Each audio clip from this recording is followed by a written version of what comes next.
Break out the Doublemint gum, because it's time to double your fun with a double dose of Double Dragon. A double pleasure's waiting for you. A double pleasure from Doublemint. I say double dose because the Master System version is one of the few of the major 8-bit ports that allows you to play the game, the main game at least, with 2 players simultaneously.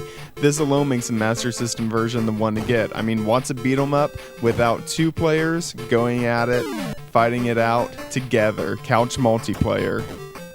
Now to start off, I will point out that the game has some major problems. The biggest thing is the control.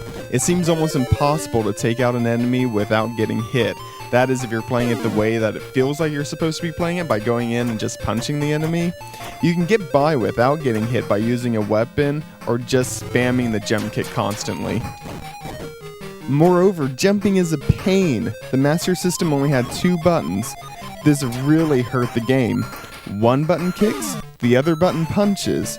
You push both buttons simultaneously to jump kick. That's the only way you can jump.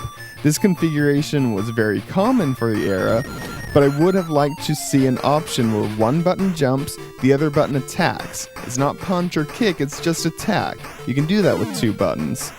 Now for a comparison of how this was, play Altered Beast for the Genesis, then play Altered Beast for the Master System for a comparison of those 2 control mechanisms.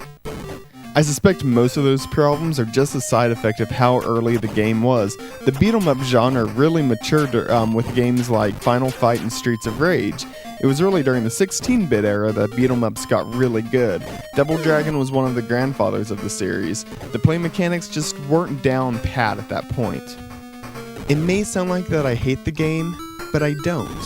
Honestly, I love this game. And it's not just retro goggles or nostalgia talking.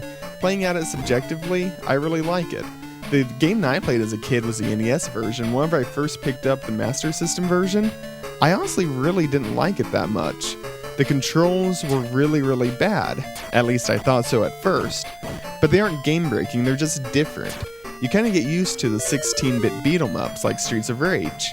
That game plays really smoothly. This game, it's different. It's just older. You have to punch enemies a little bit differently. You have to play it a little bit differently than Streets of Rage. And that's fine.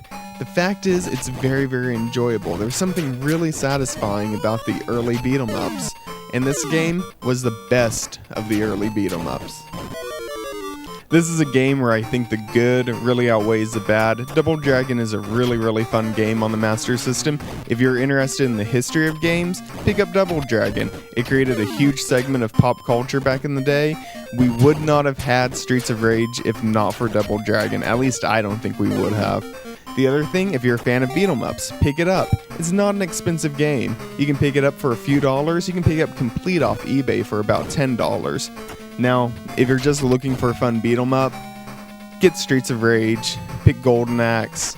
They went through, even Final Fight, they learned from Double Dragon's mistakes. They came out later, were able to fine-tune the mechanics. They're a little bit more enjoyable.